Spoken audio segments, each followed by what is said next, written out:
kids here. Yes.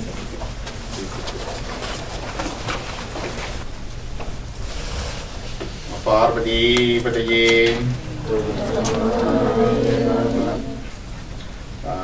We are blessed this evening to have Bodhinatha Veylanswami, who is the disciple, within the disciplic succession of Sivayoga Swamigal from Nallur, Jaffna, and his guru Sri Swaya Subramaniya Swamigal was a direct disciple of Sivayoga Swamigal. You have the picture on that side. Swami is the head of the only Hindu monastery in North America, that's in Hawaii. He is the head of that monastery with his disciple Yogi Nada Swamigal. So we welcome them to be with us for the next 1 hour, mainly for the kids. They will talk to you and give their blessings. Thank you.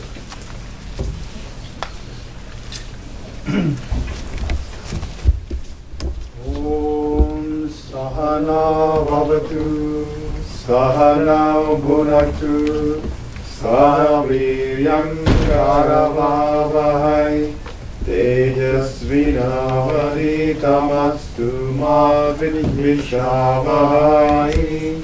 Om Shanti Shanti Shanti.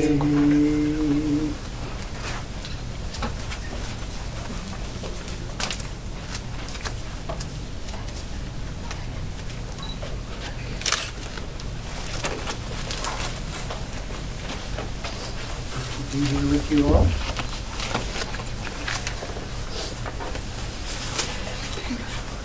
We can start with a very important concept in Hinduism.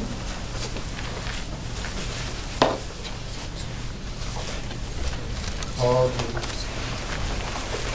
4 goals of life. Sanskrit word is Purusharth. Ideas of the 4 goals of life is it tells us what we should be doing, what we should be focusing on, and so the older you get, the more important that is, because you ask yourself, what should I be trying to do in life? And so particularly for the older children and the parents here, it's an important concept. They're easy to remember. In English, they're virtue, wealth, love, and liberation. Sanskrit, dharma, artha, kama, moksha.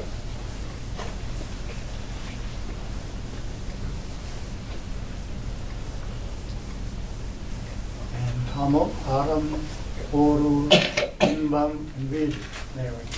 I haven't used those. Most of my audiences will understand the 4 goals of Dhamma. So they're trying to tell us what to focus on. And the first 2 are easy because it's what everyone wants in life. We all want to grow up and be wealthy, have a wonderful family to love, have a good profession, have wonderful children. That's the professional goal of life, which is very strong in North America. And there's no particular scripture we need to read to learn how to do that. It's kind of natural not just to Hindus, natural to everybody.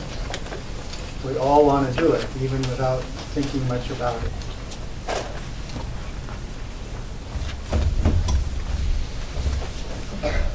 Beyond that, we have virtue, or aram.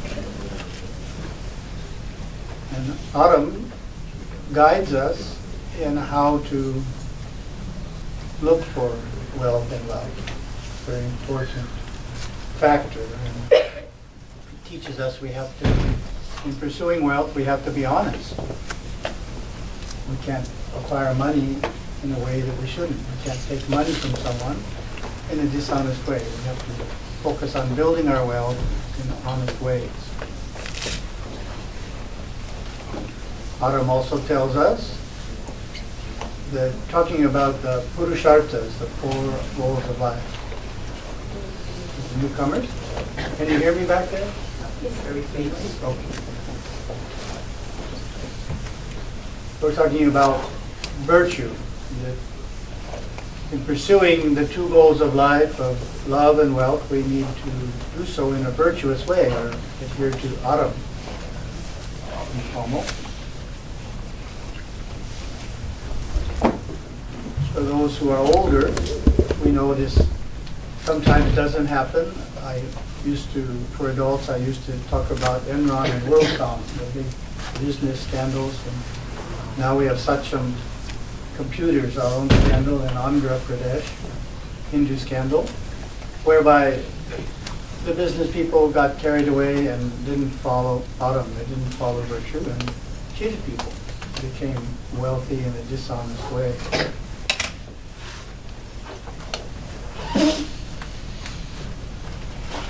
But there's more to Aram and wealth than just being honest. It also relates to what we do with the wealth we get.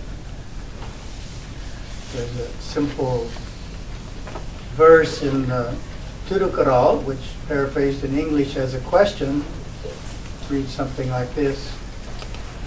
What is the purpose of earning wealth and owning a home?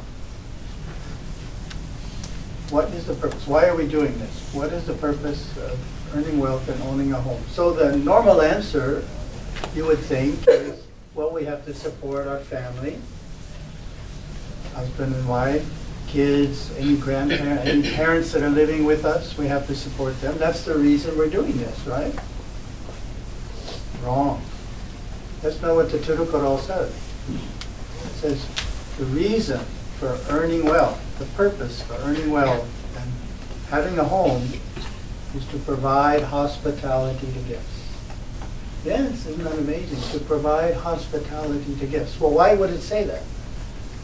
Well, it's stretching our concept of what we're supposed to do beyond just earning money for ourselves, beyond just earning money for our family. We're supposed to take a portion of that money and share it with others.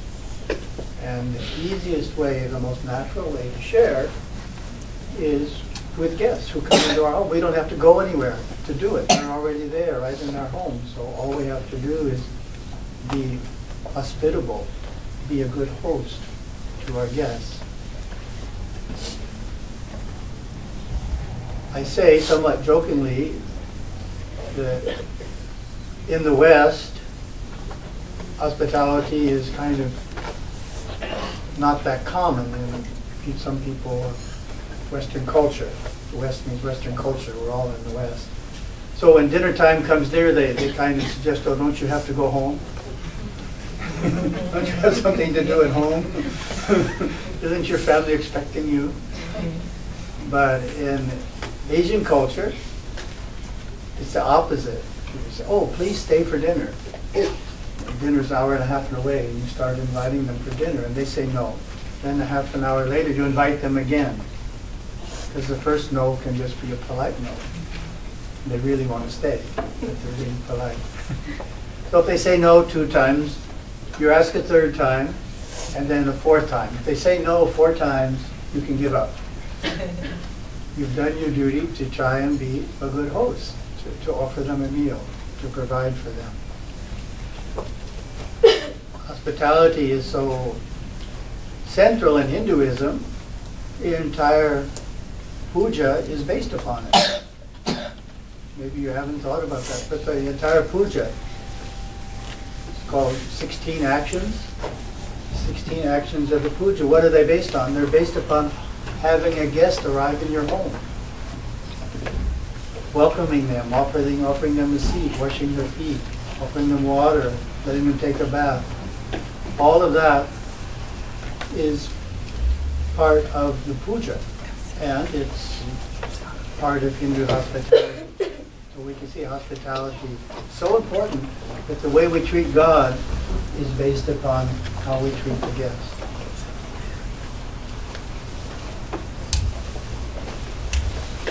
But we've only talked about 3 of the 4 Purusharthas, and the 4th one is very important, called moksha. Can we, is it all right if everyone moves forward? Yeah, that's what I thought. If we can just move forward a bit. Forward, and then we're going to have to open the doors here. Yeah, please.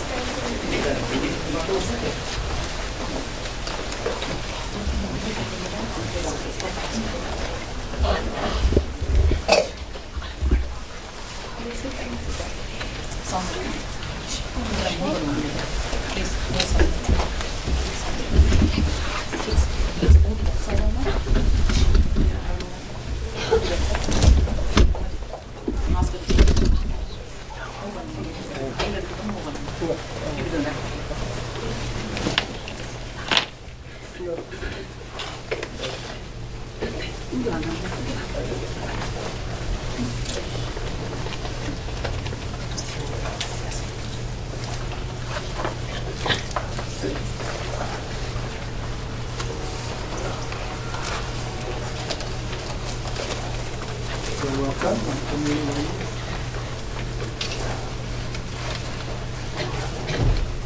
Talking about the 4 goals of life in Hinduism, they're called the Purushartha.